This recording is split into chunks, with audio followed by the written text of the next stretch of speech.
address a monk. Your emptiness is very good. Although when I was in Malaysia, I was telling people to call me your roundness. Which is also a funny thing to say, your roundness, Ajahn Brahm. Can you please explain in scientific terms how meditation can give one supernatural ability to predict the future and look into past lives of others, not themselves? I can predict the future because I've got very good meditation. Your future is uncertain, and I am going to be right. So you cannot predict the future. No one can. Except to say, each one of you are going to die. That's my prediction. That's about as far as you can get. So no, anyone who says they can predict the future, they are a fraud. And if you go to any fortune tellers, number one, never trust a poor fortune teller. If they're not filthy rich, if they can't tell their own fortune, how on earth can they tell yours? So, and the past life of others, it's only you can look in your own past lives, not in others, unless you've had a past life with them. So if you know someone from your own past life, then of course you can tell them what they were in their past life because you were there at the time. But that's as far as you can go. But I always remember this story. This is part of Thai culture. There was one of the kings, I don't remember which one it was. They had a minister in their court who was always really a smart ass, always knew everything about everything else. It really upset all the other people working in the court. So they decided one day to bring him down. So this was their plan. They were going to praise him in front of the king of Thailand, saying what a wonderful person this was, how smart, how wise he was. And they were going to lead him in to admitting he could read people's minds. And even if you can read a person's mind, they say, well, read our minds, and even if he gets it right, they said, we'll lie, we'll say he's got it wrong, just to prove him wrong. So the next day at court, they said to the king, oh, you're so lucky, your majesty. You have this wonderful, wise person. He's so smart. He said, aren't you smart? And this man said, yeah, I'm really smart. You're just so wise. He said, yeah, I'm wise. You know everything. Yes, I know everything. You probably even know what we're thinking. Yes, I know what you're thinking. And they thought he'd fallen into the trap. Okay, minister, if you know what we're thinking, tell us in front of the king what we're all thinking. And they resolved that whatever he said, they'd always say, no, you're wrong, just to put him in his place. But what this minister said was, yes, I know what you're all thinking. You are all thinking kind words towards His Majesty. And they said, yes, you're right. Even though they weren't thinking that at all, because if they said otherwise, they'd be in big trouble. So that's really someone who's smart. Apparently that actually happened. So really, really smart guy. So if you go home and your husband says, so did you get anything on your retreat? He said, yes, darling, I'd learned how to read minds. Read my mind. You're thinking kind words towards your wife. Aren't you, darling? Anyway, dear Ajahn, what is samadhi? In Ajahn Mahabua's book, he says he was stuck at the level of samadhi for 5 years. He said he was being addicted to the total peace and tranquility of that state of samadhi. Please be kind enough to elaborate. I don't know exactly what Ajahn Mahabua actually said because he didn't write any books. These were translations of his talks. But I know that you don't get stuck in samadhi.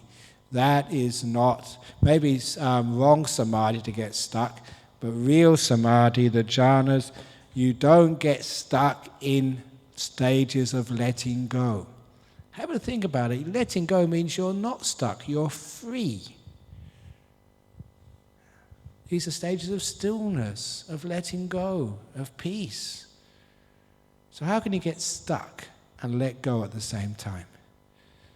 So that's why, when you call these stages of deep meditation jhana what they really deserve to be called, they're called stages of letting go. And the idea of this, anything to do with attachment, is totally wrong. And if anybody wants to check it out, the sutra, the teachings of the Buddha. So, don't believe Ajahn Brahm, don't believe Ajahn Chah, don't believe Ajahn Mahabua. Go to the source, the teachings of the Buddha. And there you will find Pasadika Sutta of the Digha Nikaya. The Buddha says anyone who indulges in those jhanas, in other words, practices them again and again and again and again, you can only expect one of 4 consequences. This is the only 4 things possible if you keep getting into jhana. And those 4 consequences are stream winning, once returning, non-returning, or arahat. The 4 stages of enlightenment. There's not a 5th possibility, just those 4. So this is what happens when you keep practicing jhana again and again and again and again and again and again. You don't get stuck. You get released. You get the enlightenment. So that's actually how the Buddha said. The Buddha said again and again, do not be afraid of the jhanas. Follow them, make much of them, cultivate them. If you don't believe me, I can get the books out tomorrow and actually show you. So I don't know what actually Ajahn Mahabua really said, but samadhi should not be afraid of samadhi, should not put it down. It should be encouraged. It's the path towards enlightenment. And people who say you can get enlightened without the jhanas, they don't know what they're talking about. It cannot happen. You need the jhanas. You need to be able to let go to attain enlightenment. So there you go. Once I've managed to achieve sustained attention on the breath, is it okay to count the number of breaths? Seems to prevent the mind from wandering away. If you've got sustained attention on the breath, then you can't wander away. That's what it means by sustained. No more wandering. So stop counting at that stage. If you've got full attention on the breath from the very beginning to the end to the beginning, next thing to do is to create the happiness. Once you get the breath to be happy, beautiful breath going in, beautiful breath going out, then the mind doesn't wander. Sometimes people say, oh, I can't fix my mind on anything. My mind is always wandering and thinking. But they watch a football match and they have full concentration for an hour and a half. You watch your favorite movie and then people can't take their eyes off the movie for an hour and 40 minutes. Even you feel you need to go to the toilet, you just don't feel it when the movie is on. It's only afterwards, oh, I need to go to the toilet. Oh, I need a glass of water. When the movie's on, you're focused. Why? Because you enjoy the movie, that's why. Remember, enjoyment, happiness, joy is what fixes the attention onto the object. Not force, but joy. So when you start to enjoy the meditation, you get to the beautiful breath, that is where you have the sustained attention and the mind doesn't wander anymore. Don't forget joy. Make the breath fun. So you're breathing in, oh, it's just so nice. Oh, breathing out, oh, so nice. And I'll be talking about that tomorrow morning, how to develop the delightful breath and the delightful everything. Dear Ajahn, I do get confused with different types of names of meditation technique. What is Anapanasati, Vipassana, Samatha? Anapanasati is breath meditation, Vipassana is insight, Samatha is calm, but there is no difference between all of these. They're all the same. The same story I tell every retreat. Once there was this couple, they were married together. The guy's name was called Sam Atta. And he had a wife called Vipassana. Sam and Vi, after lunch, decided to go on a walk up the mountain. And they decided to take their 2 dogs. I'm going to add another one today. One dog was called Metta, and the other dog was called Anapanasati. And those two dogs and the two people went up for a walk up Meditation Mountain. Sam, he wanted to go up the top of Meditation Mountain because it was so peaceful up there. It was so still up on top of Meditation Mountain. He just loved the peace. That's why he went up there. Vi, she went up there for the view. She took her new Canon XX camera, which can take incredible insight shots over the great distance. Metta, she just went up there for fun, because it's good fun walking up Meditation Mountain. And Anapanasati, she just went up there for a breath of fresh air. So Anapana, Metta, the two dogs, and Sam and Vi, they walked up Meditation Mountain. As they got halfway up, it was so peaceful, so still, even halfway up. So Sam was very, very delighted. But he also had a pair of eyes, and he was also enjoying the view halfway up.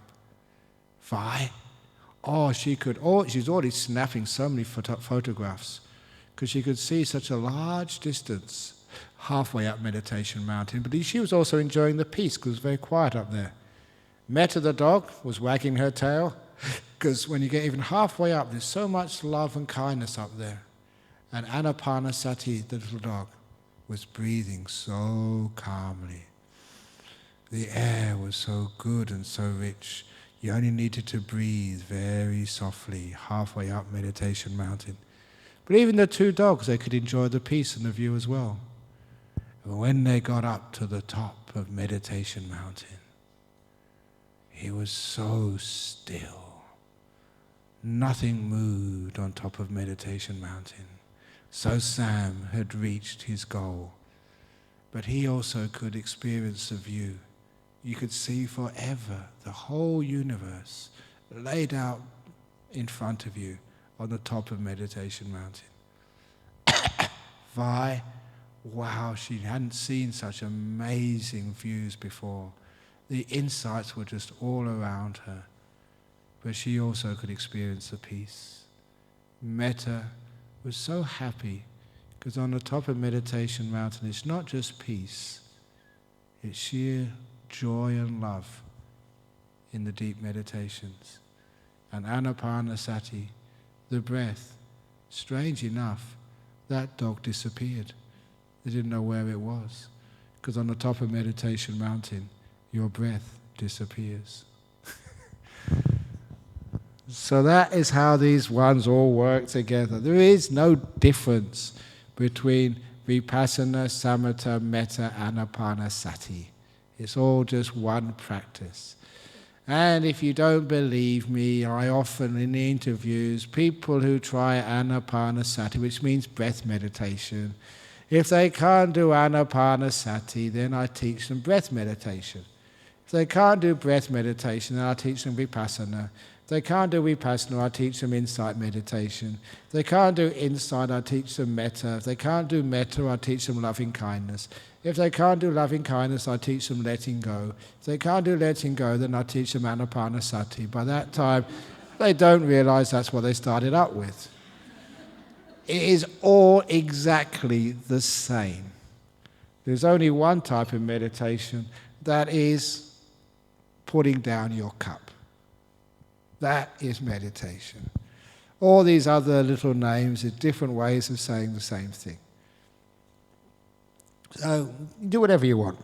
The only meditation we don't teach here is called Anapanasati, which is mindfulness along with pain. We don't do that. That's not taught by the Buddha. So if it's hurting, do something about it.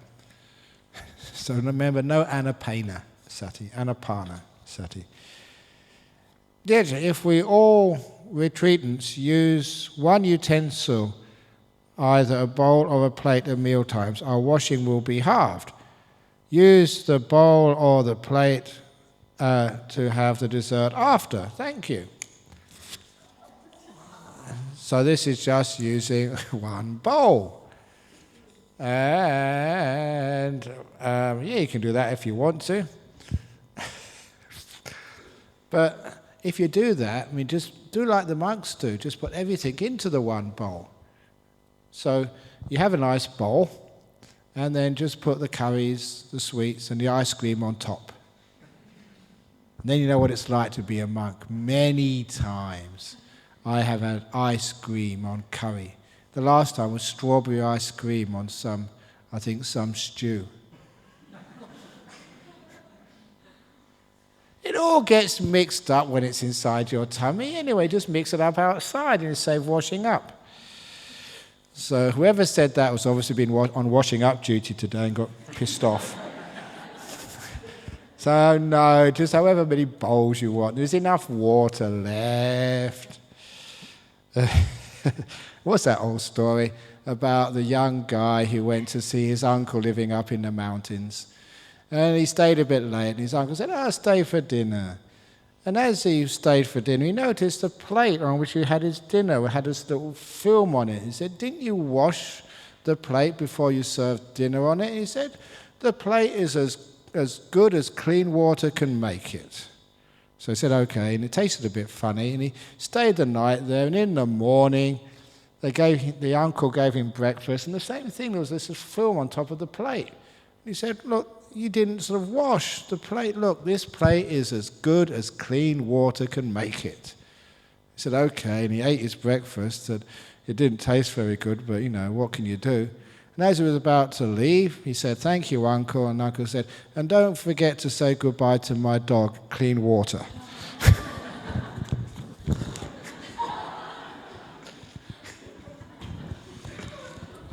That's an old joke, but it's a good one for evening.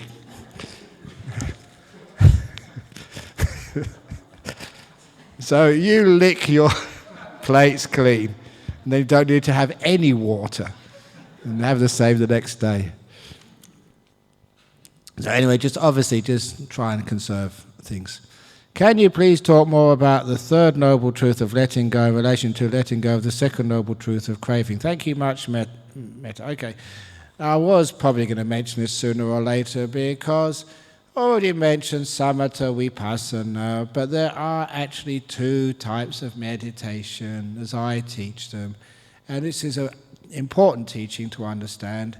Second noble truth meditation and third noble truth meditation. For those of you who don't know your Buddhism, second noble truth is craving leads to suffering. Third noble truth, letting go of craving leads to the end of suffering, happiness, nibbana, peace. So what is second noble truth meditation? I want, I want, I want. And what did the Buddha say? That leads to suffering. So if you're frustrated, if you're disappointed, if the meditation is not peaceful, you have just been doing second noble truth meditation. You've been wanting something. That is why the meditation wasn't peaceful. Very clear teachings of the Buddha. So please do not do second noble truth meditation. And if you're frustrated, suffering, not having a good time, that must be what you're doing. You've been wanting something. Instead, I advise to do third noble truth meditation. Letting go of all wanting leads to peace, to nirvana, the ultimate happiness. So if you're getting peaceful in meditation, well done. You're practicing third noble truth meditation. You're letting go of wanting. So now you know why meditation works and why it doesn't work. When it doesn't work, it means you've been wanting something. So please, recognize what you want, stop it, and transfer to third noble truth meditation. Let go of all wanting. Be content, be peaceful, be kind, and you'll find you're on the path to Nibbana. The mind gets more and more peaceful, more still, more happy. Great, you've been doing letting go meditation. That is third noble truth meditation. So it's very clear. Too many people do second noble truth meditation. I want, I want, I want. I want to get enlightened. I want to get a jhana. I want to get a nimitta. I want to get psychic powers. I want to get something. That means you are suffering, creating the cause of suffering. Letting go, let go, let go, make peace, be kind, be gentle. That's third noble truth meditation. And that leads to freedom, to peace, to nirvana. Very, very clear. So, trust in the Buddha's teachings. The Buddha knew what he was talking about. Dear Ajahn, if a person insults or scolds the Buddha and Dharma or have misunderstanding, should we correct them and explain to them, or should we be quiet? If we do not explain, we will be creating bad karma. If the person scolding the Buddha is, say, the Taliban, then please run away quick. So in other words, look, no one can scold the Buddha or the Dhamma. They can only, when they scold, when they say bad things, they're only destroying their own credibility. The Buddha is beyond being diminished. They can blow up a Buddha statue, they can shout, they can scold, make cartoons about the Buddha statue, but does that really affect the Buddha? Of course not. It can affect people, though. We can forget very easily our Buddhism and go and kill people who desecrate the Buddha. That's not Buddhism at all. The answer is, to this question, is that story, an old story, keep on telling it, when the Marines at Guantanamo Bay flushed a copy of the Quran down the toilet, and all the Muslims were up in arms about desecrating a Islamic holy book. Someone, I think from the Australian newspaper, called me up. They phoned me up saying they were doing an article. They had already contacted the leaders of all the major religions in Australia. Now they were calling me as one of the leaders of Buddhism in Australia. They said, we asked the question of the Archbishop, of the Cardinal, of the head of the Jewish faith. Now they're asking me the same question.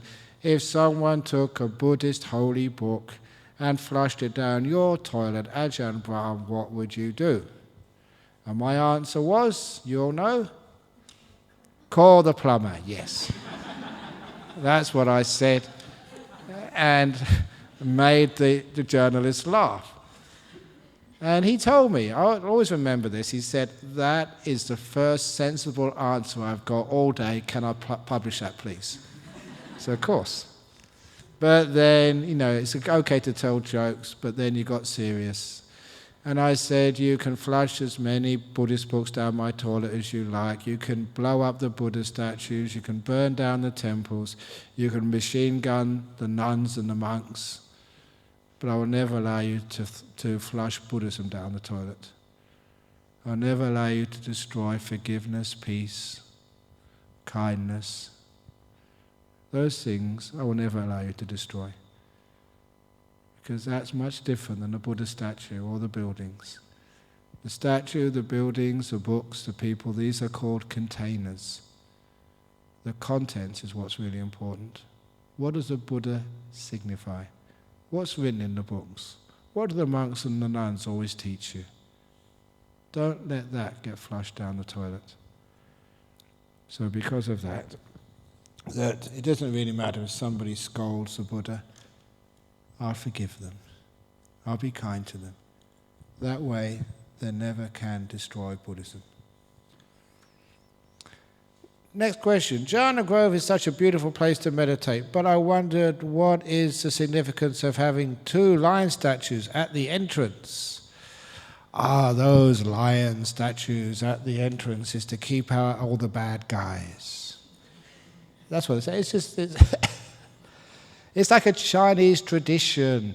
They have 2 lions. Even I remember in Korea, the big bridges had lions on the bridges to keep out bad spirits from coming over the bridge. But the people who offered those lions, they came to visit, I think it was about a few months ago, and they found out that it's actually Ajahn Brahm. He's got them the wrong way around. One is male, one is female, and they should be the other way around. And they said, what have you done? I said, don't you remember? I said, this is Australia. This is down under. They go the other way around. They accepted that. So those are just like protective lines. But if you have a look at them, one is male, one is female, because lions, they don't wear trousers, so you can actually see what's got underneath there. We got them the wrong way around. 50-50 chance, and Ajahn Brahm got it wrong. What does sadhu, sadhu, sadhu means? It means it's good, it's cool. It means good, well done, cheers, good on you. It's like words of approbation. Sadhu. Dear Ajahn, can the so-called control freak be dealt with, and what will come next? Please explain in great detail on how to do it, to help it to subside. Thank you. Oh, the control freak. The reason why we control is because we're afraid. We don't know what will happen if we let go.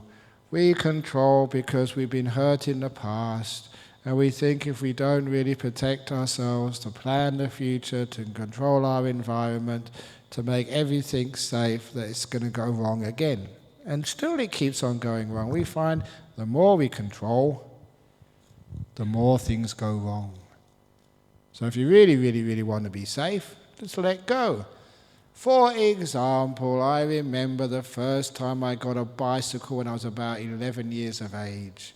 And when I went on my bicycle, I was so afraid of falling off. I grabbed the handlebars until my knuckles went white. I was so stiff when I went round a corner. I didn't balance, so I kept on falling off. Because I was afraid of falling off, I became so stiff. It caused me to fall off. And after a while, you just forgot about falling off. You're just playing around like young kids do. And you could ride your bike really fast, and you never fell off because you were relaxed. Even then, looking back, I realized fear caused me to fall off so many times. Fear means you control. Control means you fail. So when you understand how all that works, stop being so afraid. It's all right to fail. No one can make any mistakes in this retreat. I'm not going to give you a report card at the end of this retreat. This is not school. I'm not going to grade you. You're not going to be blackballed.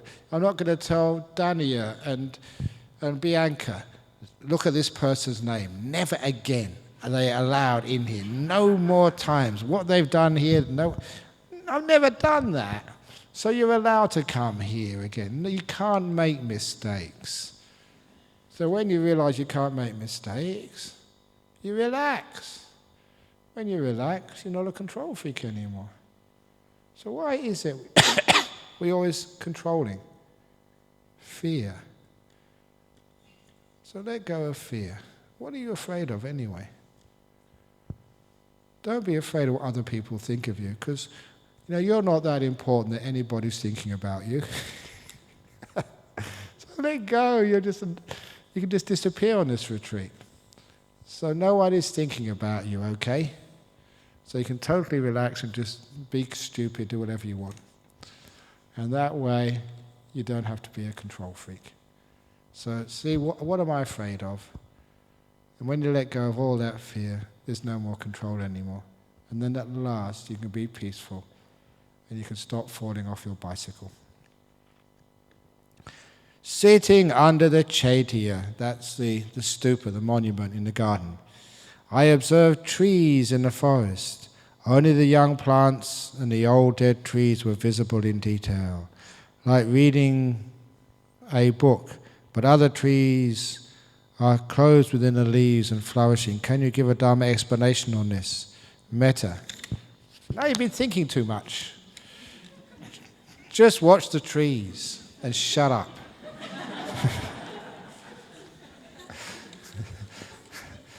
I don't know.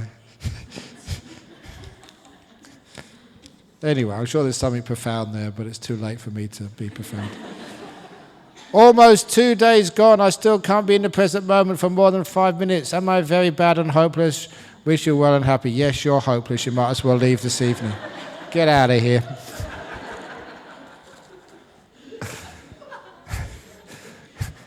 No, you're okay. All these other smart Alex. Try to meditate. You're probably the only meditator in this whole place. Well done. Look, I remember that story when I was a school teacher, and at the end of the year I had to give out report cards to my class. And of course one of the kids had come bottom. You know, even in a class of Einsteins, there has to be one who comes 30th. But when I gave the report card out to this poor guy, you know, and he opened it up and found out he came 30th in a class of 30, you could see him look depressed.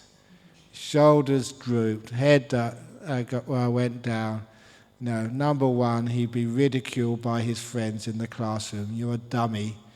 But worse, he'd really get scolded by his parents. Imagine taking a report card, your bottom of the class, to your parents. They'd stop all his privileges, locking him up in his bedroom, make him do extra work during the vacations. The poor kid was terrified. And I was not going to let such a kid suffer.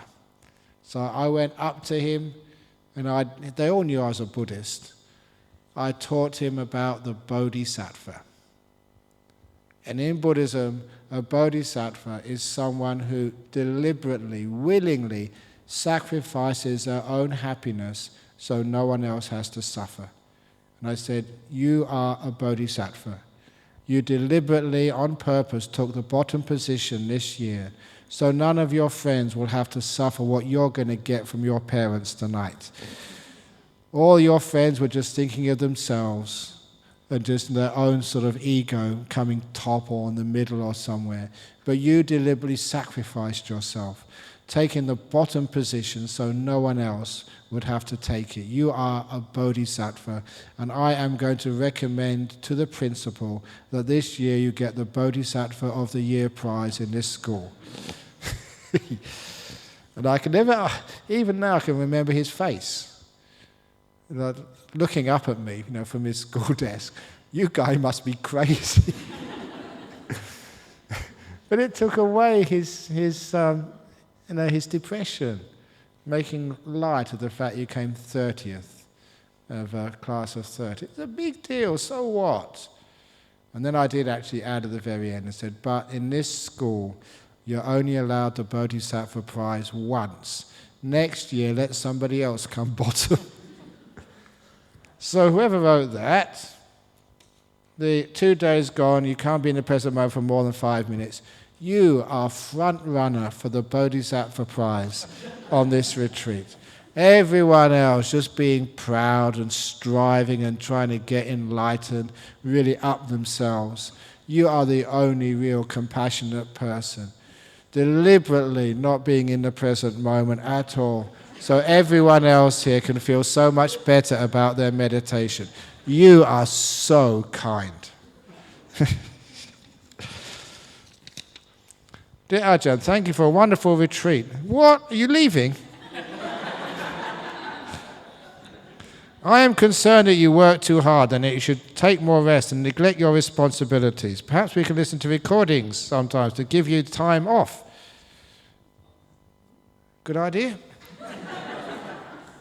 I did say in Korea, because they wanted to get me back again, I said, no, I can't keep on coming back. There's too many people here I've got to look after. So I did say, robot monk. It won't cost that much, because this Madame Two Swords, I think they've got someplace in Sydney, they can make like an image of me, and it'll look exactly like me.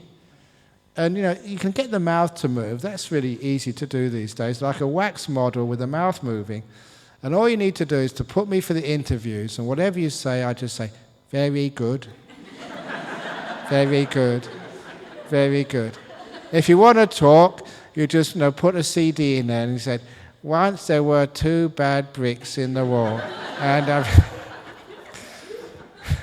because people actually say that I always tell the same stories every time.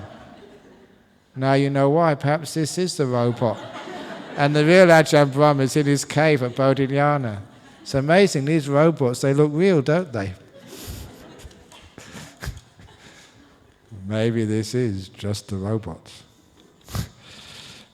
Anyway, thank you for your concern. Ajahn Brahm, can you please suggest a good way to teach meditation to a small child? My daughter is 4 and never sits still. Thank you very much. Straitjacket. People get absolutely still in a straitjacket.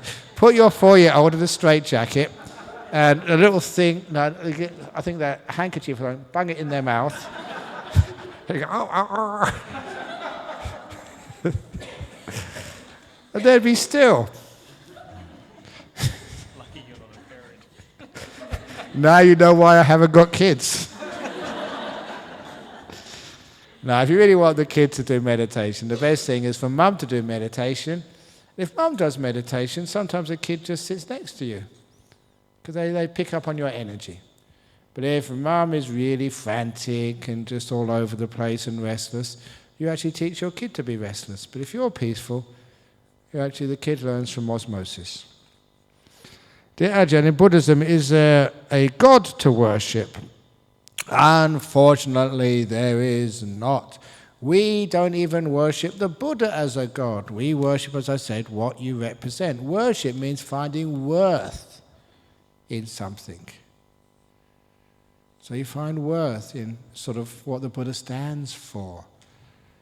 So if you worship a God, I mean, what is that? What do they say? That power corrupts, and absolute power corrupts absolutely. So where does that leave God? Think about it. No, I mean, there's no absolute God. Do you believe in a God? Please explain. I'm confused. I'm not a Buddhist. No, Buddhism doesn't believe in a creator God. As far as this universe is concerned, even the Buddha says in ancient scriptures 2,600 years ago, this is not the first universe. It's not the first Big Bang. There's been continuous Big Bangs beforehand. So this is not the first universe. So you say, who created the universe? You say, which universe? This one, or the one before, or the one before that? And that's exactly what they say in modern theoretical physics. Even about 10 or 15 years ago, Carl Epstein of UCLA, I think I got the name right, his theory, which was an extension of string theory, was predicting that, if a Big Bang happened once, it's going to happen many times. So there has been many universes. This is just the present one. So that means, what do you mean a creator of the universe? Which universe? This is not the first. Even universes get reincarnated, let alone beings. So the idea of just one is ridiculous to me, and ridiculous according to logic. And so about a God who's omnipotent, always in control of things, if a God is in control of things, he's making a very bad job. Could do much better. I could control the universe much better than that. I'm sure you could too. So it's not really a good job. The whole thing doesn't make any sense at all. And it's not necessary in Buddhism. In Buddhism, we believe there are other beings, but not omnipotent, omniscient, all-powerful creators. But there's all these stories. And one of the stories in the Buddhist sutras is this monk. He decides to find the end of the universe because he's a very good meditator. He was called actually Rohitasa. And he decides to use his psychic power of levitation, not just to fly up through the air, but really go for it. Go into outer space and get to the end of the universe. So off he goes. He's such a powerful levitator out of the solar system. I mean, not just out of the Earth's gravitational field, the solar system, where the moon and the sun shine not. So this is a very good sort of description of really going a long way, going away and way away from the Earth, trying to find the end of the universe. And as you'd expect, he dies on the way. And then when he gets reborn, he wants to find out. He said, look, I went as a monk trying to find the end of the universe. And so he goes to these devas, these lower gods, and say, where's the end of the universe? And these lower gods say, we don't know, but there's another realm of gods above us. Go and ask them. So he goes up. He keeps getting passed up and up and up and up, till he gets finally to the realm of Brahma's retinue. Now this is equivalent to the guys who hang out with the Christian God. And he said, where does the universe end without remainder? And they said, we don't know, but God knows. Where is he? He said, we ain't got a clue, but every now and again there's a brilliant light, and he comes out from that light. And those of you who've been listening to my teachings, that's nimittas. The Brahma goes in and out of jhanas. When he comes out of jhana, he can ask him the question. So he comes out of jhana, and this monk says, where does the universe end without remainder? And Brahma says, I am the Brahma, the firstborn, the creator, the one who knows everything, the Lord of beginning and end, blah, blah, blah. And the monk says, yeah, I know, but that's not what I asked you. Where does the universe finish without remainder? And God says again, I am the creator, the firstborn, the Lord of all that was and will ever be, the powerful one, the omniscient one. Yeah, I know, but that's not what I asked you. Ask the question, where does the universe end without remainder? And for a third time he said, I'm God, the Almighty, the powerful, the creator. He said, yes, but answer my question. And then God takes the monk by the shoulder and pulls him aside. He said, listen, I don't know. But I don't want these other people to know that God doesn't know anything. And you're a stupid monk anyway. You know, you should go and ask the Buddha. He will be able to tell you the answer to that question, not me. I'm only God, okay? And then the monk goes and sees the Buddha, and that's where the Buddha answers the question beautifully. The beginning and the end of the universe can be found in your own body and mind. You find the beginning and the end in here, not by wandering off to the edges of space. And that became a very powerful teaching of the Buddha. That's where it comes from. The beginning and end of the universe can be found in this fathom-long body with its mind. So, that was a bit of fun and games with God, what God didn't know. And in the teachings of Christianity, there's a similar story. In the Gnostic Gospels found in the town of Nag Hammadi, dating back to early Christianity, sayings of Jesus which did not make it into the Bible, but which are authentic. And in one of those, they have God is in his heaven, again, saying, I am God, the creator, the firstborn, blah, blah, blah. And then he hears a sound, no, you are not. There are other beings in this universe you have no conception of. And God said, who said that? Who said that? I don't know who said that. This is weird. And that is in early Gnostic Christianity. Putting God in his place. Fascinating. And the early Gnostic Christianity is so similar to Buddhism. Ajahn, can you please do the taking refuges and 8 precepts in morning chanting? Thank you. Now, what do you want to do that for? We already do enough chanting, and I've got a sore throat. Come on, give me a break. So you've already taken the refuges. So what do you want to take them again for? Look, all the taking the refuge, you take them in your heart here. Buddhang saranang gacchami, dhammang saranang gacchami, sanghang saranang gacchami. And the same with the precepts. You can chant them and chant them and chant them, but keeping them is what's really important. There are too many people in traditional Buddhist countries who take the precepts every time they go to the temple. And before they've even left the temple, they've got a bottle of whiskey in the boot of their car. Haven't even left yet, and they start swigging the whiskey. It's just an empty ceremony for most people. That's why seeing that too many times in Asian countries, now, and actually here in Australia too, say, no, you keep those precepts. Instead of always taking them, keep them. And that's what's more important. Okay, here's a funny question. Is sex and masturbation mentioned much in the teachings? And if you let it be and do not focus on it, can meditation make sex more meaningful, sensuous and fun? Every now and again someone writes an interesting question. It's usually, the guy usually does this is not on retreat, but I know that on previous retreats he's written these questions and asked somebody to put them in the box. And this might be one of them. I think one of the best questions the last time was is transgender gay mud wrestling against the precepts? Or something like that. Okay, is sex and masturbation mentioned much in the teachings? It is mentioned in the precepts. That is not what you're supposed to be up to when you're on a retreat, because you're supposed to be letting go of the body, not indulging in the body. And if you let it be, you don't let it be, you let it go. You don't even think about it and do not focus on it.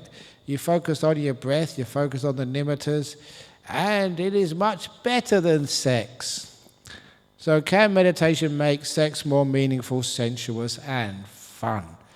It will destroy your meditation. So instead of, this is one of the things which got me into being a Buddhist, being a monk, sorry. I had a girlfriend, having sex with her in Gloucester was the last time. And then I went off on this meditation retreat in Cambridge a day or two later, and about 3 or 4 days later got my first really deep meditation. And it was close enough to having sex, you could actually compare it. Deep meditation and sexual orgasm. And because they were so close together within a week of each other, I thought, wow, what am I getting involved in this sex business for? Meditation is far more pleasure, lasts longer, and don't have all these like relationships, stickiness, having to please your girlfriend all the time. And it's so much better. So that really that literally did blow my mind. How come you can have so much pleasure, far, far better than sex? Just by yourself, peaceful in deep meditation. It was so much better. So if you know the joy of meditation, questions like that will never come up again. Who wants to masturbate? Who wants sex when you can sit down quietly on a cushion and get a bliss far, far, far better than sex? About a year ago, someone took me to task saying a bliss better than sex. Because they said, look, the bliss of jhana is in a different league. It doesn't even bear comparison.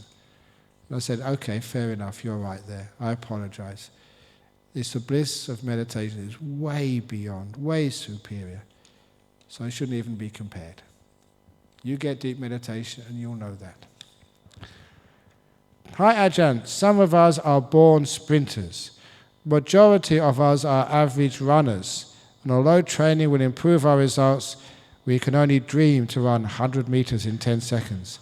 And there are some among us who cannot run for a number of reasons. Is it similar with meditation?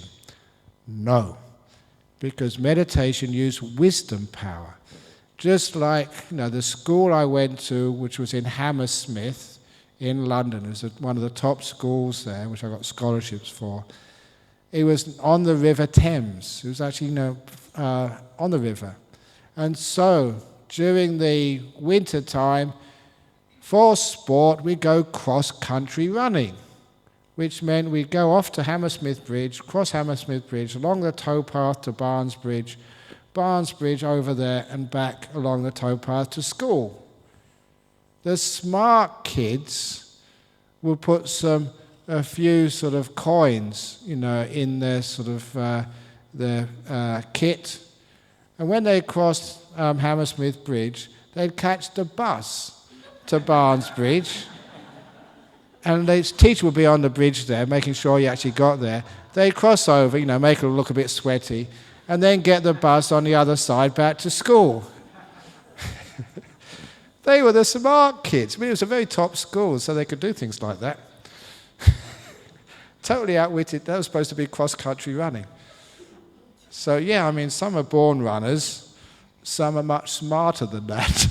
They take the bus instead. And that was true, that happened. That was really good fun. So, if you're wise and smart, you don't need to be a good sprinter, and you can still come back early after the cross-country run. So is it similar with meditation? Some of us don't have to do much and get results fast. The majority struggle and one's life is not enough to cross the finish line, and some try but will not improve at all. No, I tell you where to catch the bus. So even those who can't run for their life, you can catch the bus and still get to jhana, even before all those smart addicts who decide to do it by themselves. So anyone here can get jhanas. I'm not saying you will, but you can. There's nothing preventing you. And it's wisdom does it, not willpower. Being smart is how you achieve. Experiencing vibration or some sort of energy flow during meditation should suppress or go with the flow. Sometimes my body will sway and move if I follow the flow. Marvelous. When I went over to Korea, people were asking me, did you see Gangnam Style? And now you can see Gangnam Meditation Style in Korea. I've never seen Gangnam Style, but apparently it's just dancing around all over the place. So if that happens in your meditation, that must mean you'll be doing Korean meditation, Zen style. But no, if you want to sway, sway. But the important thing is, if you are doing swaying meditation, please sit on the ground, get off the chair, otherwise you might fall off. And if you sway a lot on the chair, it doesn't matter, we'll get you seatbelt to tie you up there so you never fall off. No, sometimes you think you're swaying, I'm being serious now, you think you're swaying and you're perfectly still. You may think, this isn't possible, I know I was swaying. Yes, it appears that way to you. But the truth of the matter is, it's just perception is playing around with you. First time, years and years ago, this woman, she was convinced she was swaying in her meditation. And as I was watching you, you weren't. She says, I was. I knew I was me. She said, but I was watching you. My eyes were open. You were perfectly still. I actually threatened to get a video of her, but I never did that. She believed me in the end. But it really appears like you're swaying, but you're not. It's just perception playing tricks with you. So if it happens, just let it be. Don't even worry about it. Just literally go with the flow, and it will just stop by itself in a little while. So you're not moving at all. Dear Ajahn, you let go and you are healthy, but I knew people who let go and don't worry about their disease continue to smoke, drink, and the diseases don't go away. What is it that you're doing right and they're doing wrong? If you're sick now, can you tell us exactly what you would do or not do? Okay. You don't worry about the disease. But I mean, smoking is always going to cause you a problem. Yeah, I don't worry about disease, but I'm not stupid. I don't and I do rest, I look after my body. As far as, I keep on saying this, being overweight is concerned, you must laugh a lot. That is my trick to balance the being overweight, simply because that article I got last year, read in an article that when you laugh and you are happy, your blood vessels expand. They get bigger and bigger and bigger. So because I laugh a lot, my blood vessels are like superhighways. They're so wide, there's never any traffic jams. In other words, you don't get clogged up with cholesterol and all the other grease and stuff which are in my system. So the more you laugh, the fatter you can be and still be healthy, which explains why all fat people are jolly. Now, Father Christmas, ho, ho, ho, he's fat. Friar Tuck in Robin Hood, he was fat and jolly. Have you ever noticed that? All fat people are jolly. And the reason is because all the fat, miserable ones died a long time ago. We are the only ones left. So if you are a little overweight, laugh quickly. It'll save your life. So I think that's a lot of there's a lot of truth behind that. So you let go and healthy. We don't worry, because worry is the biggest killer. even if you have got some sort of diseases in you, the fear kills you more than anything else. I still remember reading that in Edgar Allan Poe, The Mask of the Red Death, when all these demons, these devils, had gone to all the different major cities of Europe to cause this plague. And then they met in a forest somewhere in Europe to compare notes. And this is in the book. And one says, how many did you kill in London? Oh, I killed 100 people in London. How many did you kill in Paris? Oh, I killed 150. How many in Brussels? 200. How many in Berlin? Oh, I killed only 50 in Berlin. And fear killed 4,000. Or something like that. The numbers weren't exactly like that. But he noticed that fear kills more people than any disease. And I thought, wow, what a great insight that was. Fear kills more people than anything else. So fear is the one thing you should really be afraid of. In other words, don't be afraid at all. Worry, worry, worry kills you more than anything else. So please, don't worry. But look after your health. Don't do stupid things. I am a working mum. How can I find time to do meditation when I have so many chores to attend to? Is it not good to go to the gym with loud music when you start to practice meditation? What are the drawbacks if we do so? You're a working mum, so you really need to do some meditation. Otherwise, you're a pain in the neck for your kid. You ask your kid. So often, working mums have come to our meditation classes. I think the first time this happened in our Armadale group.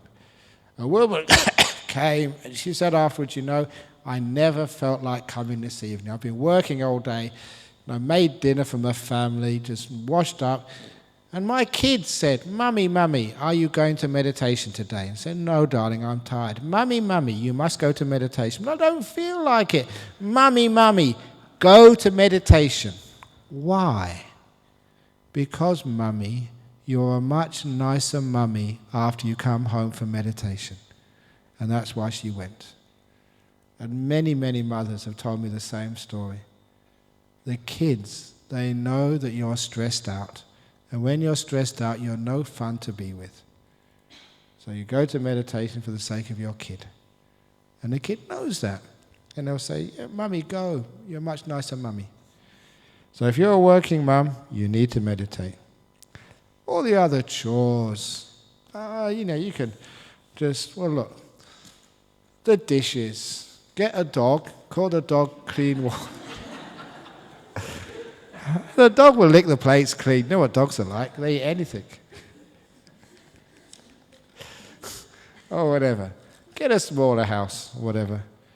So anyway, going to the gym. Yeah, you can go to the gym. Exercise the body. This is one interesting saying of Ajahn Brahm. He said, if you want a healthy body, you have to exercise it. If you want a healthy mind, you have to keep it still. Very nice saying of Ajahn Brahm. I don't know if that's in any book, but I remember him saying that. If you want a healthy body, exercise it, and a healthy mind, keep it still. So all of you, when you get to my age, think, oh my goodness, I better do Sudoku puzzles, otherwise I'll get dementia.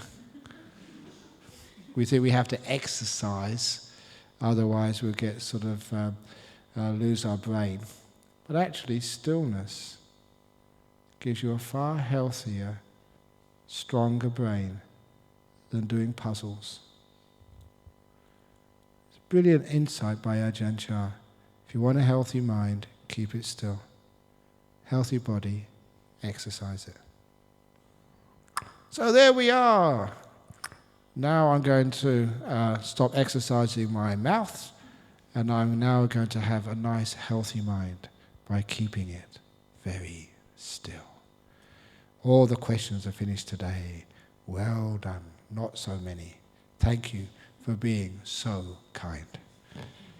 And that question about the masturbation and sex, I'm going to take that back and I'm going to compare the handwriting with your...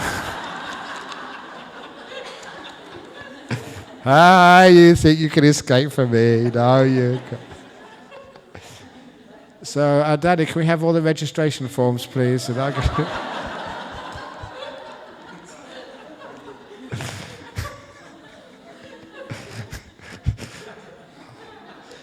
and if you give a substantial donation to Jhana Grove, then I won't say who it is.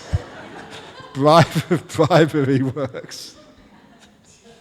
No, I won't do that. Not this once. Next time I will. Okay, so let's have a nice evening together. 3 sadhus. Sadhus. Sadhus. Sadhus. And have a beautiful night. Is the water back now? Yay, so you can have showers. But don't shower yourself silly tonight. We have to have some water for tomorrow. Have a great night. See you in the morning.